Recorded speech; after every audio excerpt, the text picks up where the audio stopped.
Chers amis en Christ, bonjour. Donc aujourd'hui, j'ai décidé de vous lire un morceau de la parole tiré de Matthieu, Matthieu 24. Donc, discours sur le mont des Oliviers, destruction de Jérusalem et avènement du Fils de l'homme.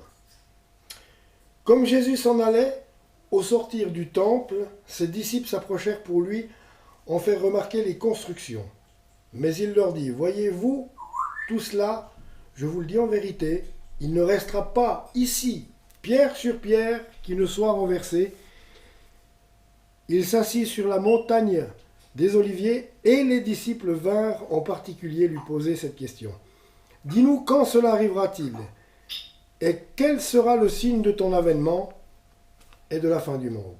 Jésus leur répondit, prenez garde que personne ne vous séduise, car plusieurs viendront sous mon nom, disant, c'est moi qui suis le Christ. Et ils séduiront beaucoup de gens. Vous entendrez parler de guerre et de bruit de guerre. Gardez-vous d'être troublés, car il faut que ces choses arrivent. Mais ce ne sera pas encore la fin. Une nation s'élèvera contre une autre nation, un royaume contre un royaume, et il y aura, en divers lieux, des famines et des tremblements de terre. Tout cela ne sera que le commencement des douleurs. Donc on voit déjà que ce qui va se passer va quand même être terrible au niveau humain, au niveau de la terre. Tout le monde est tranquille, tout le monde fait sa petite vie comme il l'entend. Quand on parle de cela à certaines personnes, ils disent mais c'est complètement de la science-fiction. Et c'est la raison pour laquelle le jour du retour du Seigneur va être un jour pour certains, pas pour les chrétiens qui... Bien sûr, nous attendons, nous chrétiens, nous attendons, nous, le retour de Jésus-Christ. Donc, même si ça va quand même être émouvant, mais on sait de quoi il en retourne. Mais c'est pour cela que toutes les personnes qui ont refusé Jésus-Christ dans leur vie, et de croire en Dieu, qui sont que terre à terre à vouloir croire ce qu'ils voient au quotidien, leur travail, leur famille, leurs amis, leurs occupations, leurs distractions, que de voir... le retour du Seigneur, le jour de l'enlèvement de l'Église, eh bien, je peux vous dire que ça va être une journée de... J'arrive pas à trouver les mots, mais ça va être une journée de terreur énorme pour tous les gens qui seront restés. Un jour de terreur énorme, de cataclysme, de tremblement de terre. La lune ne donnera plus sa lumière, le soleil non plus. Donc, c'est vraiment, ça va être surréaliste pour les gens qui ne veulent pas croire en la parole ou pas croire en Dieu. Ça va être surréaliste pour eux. C'est pour ça que je rejoins un bout plus loin ce qui va se dire. Autant être des vierges, soyons des vierges avec nos lampes remplies d'huile. Ne pas se faire surprendre par le retour de l'époux. Restons avec de l'huile dans nos lampes. C'est ça le principal. Donc, alors, tout cela, alors, une nation s'élèvera contre une nation et un royaume contre un royaume. Et il y aura en divers lieux des famines, des tremblements de terre, des famines et des tremblements de terre. Tout cela ne sera que le commencement des douleurs. Donc, alors, si un tremblement de terre, une famine, c'est que le commencement des douleurs, je ne vous laisse pas imaginer le reste. Alors, on vous livrera au tourment, et l'on vous fera mourir, et vous serez haïs de toutes les nations à cause de mon nom. Alors aussi, plusieurs succomberont, et ils se haïront les uns les autres. Plusieurs faux prophètes s'élèveront et ils séduiront beaucoup de gens. Et parce que l'iniquité se sera accrue, l'amour du plus grand nombre se refroidira. Mais celui qui persévérera jusqu'à la fin sera sauvé. Cette bonne nouvelle du royaume sera prêchée dans le monde entier pour servir de témoignage à toutes les nations, alors viendra la fin. Nous sommes dans les temps de la fin et je pense que chaque chrétien qui a sa foi en Jésus-Christ, nous devons annoncer cette bonne nouvelle. Nous devons annoncer, prêcher la parole. C'est vraiment c'est important, il est capital de toucher un maximum d'âmes et de cœurs, et c'est ce que j'espère être un canal de bénédiction, par exemple dans cette vidéo, pour quelqu'un qui serait touché par le Seigneur. Bien sûr, c'est pas moi qui fais les choses, moi je suis là, je transmets ce que le Seigneur me demande de lire, mais ça me ferait plaisir, juste, et ça serait bénéfique que justement, quand il y a un simple chrétien, un simple serviteur de Dieu, simple fils de Dieu, fait une vidéo pour transmettre, ce serait merveilleux de pouvoir toucher un cœur qui comprendrait. Et là, ça c'est vraiment une grande victoire, parce que avec ce qui s'en vient, je pense, si vous n'êtes pas chrétien et que vous voyez cette vidéo, vraiment posez-vous les questions. On n'est pas dans une chose rétrograde, comme on nous a fait croire que l'Église est rétrograde, mais oui, parce qu'on nous a mal appris les choses au catéchisme catholique. Voilà, moi au départ je suis issu de confession catholique, mais on nous a mal appris les choses. Je veux dire, on nous a même bâclé un peu les explications. On nous a même pas expliqué que Dieu s'est donné pour mourir à la croix, pour sauver nos péchés, et qu'il fallait le prendre comme Seigneur et Sauveur. Et qu'il n'y a que de cette manière-là qu'on est sauvé. Accepter Jésus-Christ dans son cœur, accepter accepter le sacrifice de sa vie qu'il a fait pour nous. Accepter le sacrifice de sa vie qu'il a fait pour nous. Il a donné sa vie à la croix pour nous, il s'est fait crucifier pour justement nous laver de nos péchés.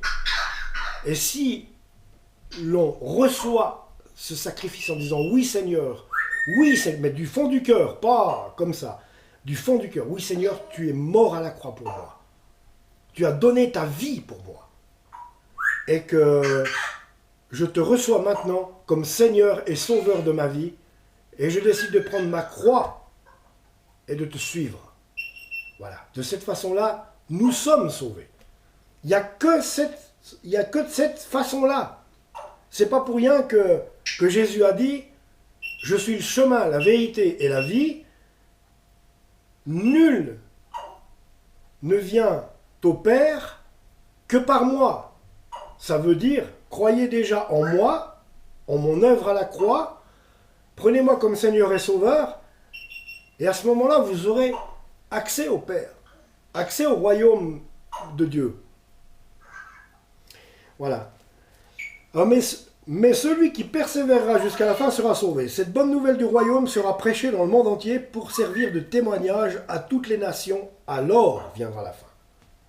C'est pourquoi lorsque vous verrez l'abomination et la désolation dont on parlait le prophète Daniel, établie en lieu saint, que celui qui lit fasse attention, alors que ceux qui seront en Judée fuient dans les montagnes.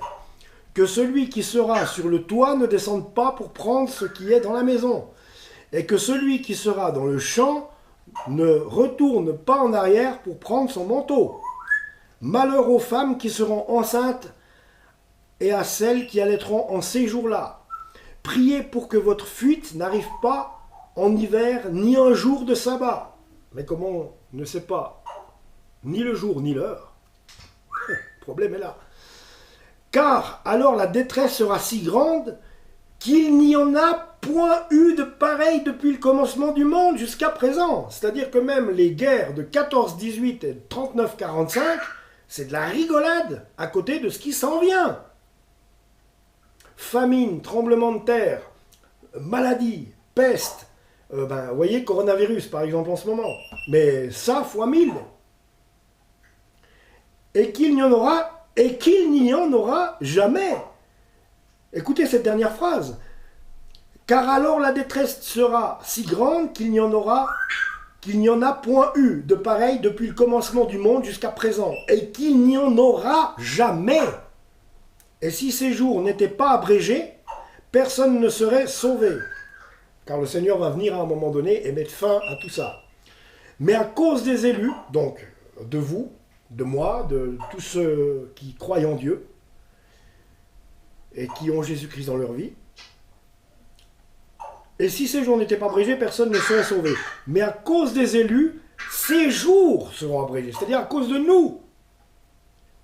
tant qu'on sera sur terre, c'est là que les gens qui disent que, enfin les chrétiens qui disent, c'est l'éternelle guerre, c'est l'éternelle, je veux dire, divergence.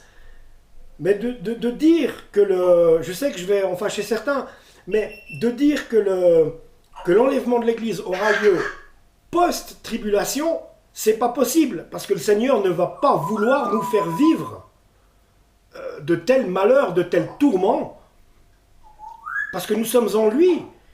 Il a donné sa vie pour nous à la croix, il tient à nous, il veut pas qu'on souffre, alors il va certainement pas permettre qu'on connaisse tous ces tourments. Donc c'est ça. Après, ben, chacun sa version, mais moi j'explique ce que je comprends. C'est ça. Alors, et si ces jours on était abrégés, personne ne serait sauvé. Mais à cause des élus, ces jours seront abrégés. Si quelqu'un vous dit alors, le Christ est ici ou il est là, ne le croyez pas, car il s'élèvera de faux Christ et de faux prophètes.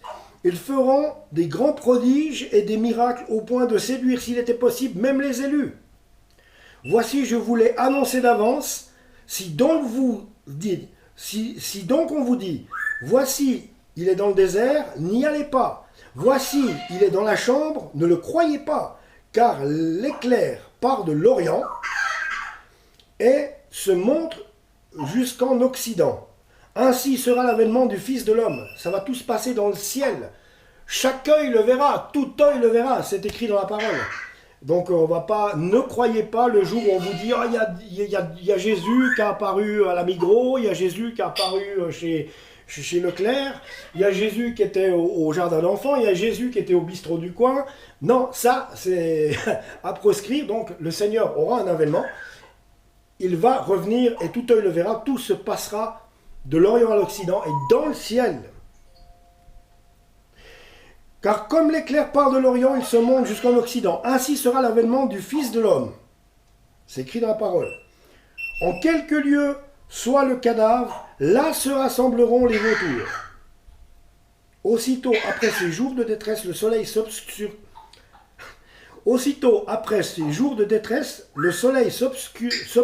s'obscurcira, la lune ne donnera plus sa lumière, les étoiles tomberont du ciel, et les puissances des cieux seront ébranlées.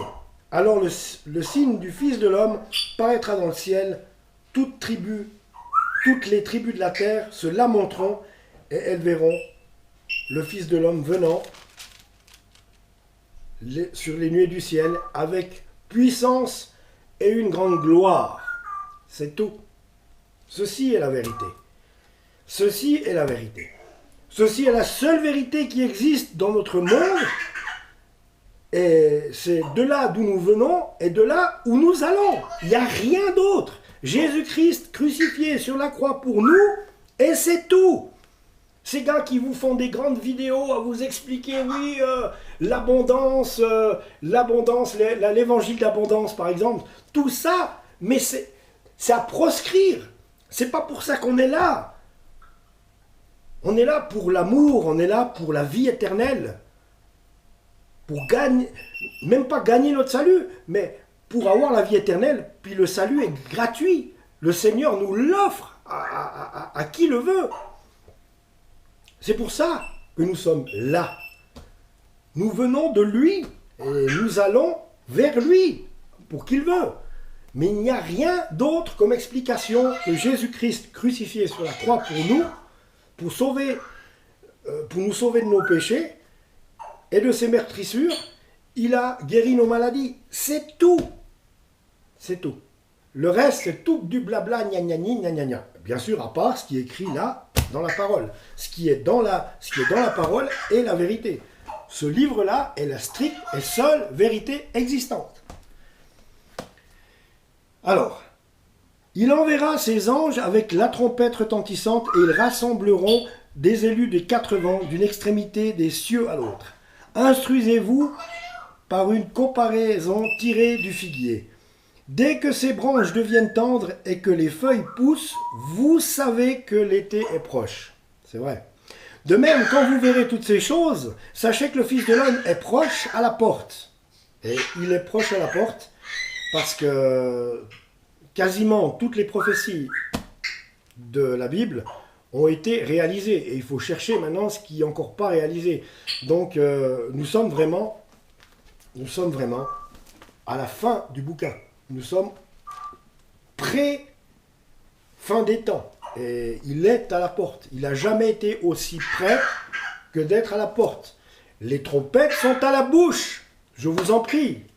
Les trompettes sont à la bouche. Oublions toutes nos convoitises. Oublions toutes ces choses du monde. Ne mettons plus notre cœur dans les choses du monde. Le seul qui mérite toute notre attention est Jésus-Christ maintenant, et c'est pour le salut de votre âme. Parce que la vie ne s'arrête pas là. Cette vie terrestre, une fois qu'elle s'arrête, c'est ou le paradis, pour ceux qui veulent comprendre, le royaume des cieux, ou l'enfer. Il n'y a pas deux poids, deux mesures. Je souhaite, et je prie notre Seigneur, qu'il justement puisse vous toucher à toutes les personnes qui ne sont pas encore éveillées spirituellement, qui n'ont pas reçu encore le Seigneur Jésus dans leur cœur. Je prie Dieu notre Père de vous toucher maintenant, en cet instant, qu'il fasse descendre sur vous son Saint-Esprit, afin que vous soyez touchés de la grâce de Dieu et que vous puissiez justement, que les écailles tombent de vos yeux et que vous puissiez justement voir la vérité et tourner votre cœur vers le Seigneur. Je le prie pour vous, au nom de Jésus-Christ. Amen. De même, quand vous verrez toutes ces choses, sachez que le Fils de l'homme est proche à la porte. Je vous le dis en vérité, cette génération ne passera point que tout cela n'arrive. Cette génération ne passera point que tout cela n'arrive. Le ciel et la terre passeront, mais mes paroles ne passeront point. Ça veut dire que tout ce qui s'est fait depuis le début du monde, ça va disparaître. L'homme est une vapeur. Mais que la parole qui a 2000 ans passé, eh bien, mes paroles, ce qui est écrit ici, ne passeront point. Parce que c'est la seule vérité qui existe de là où on vient et de là où on va. Exhortation à la vigilance. Dans Matthieu 24-25,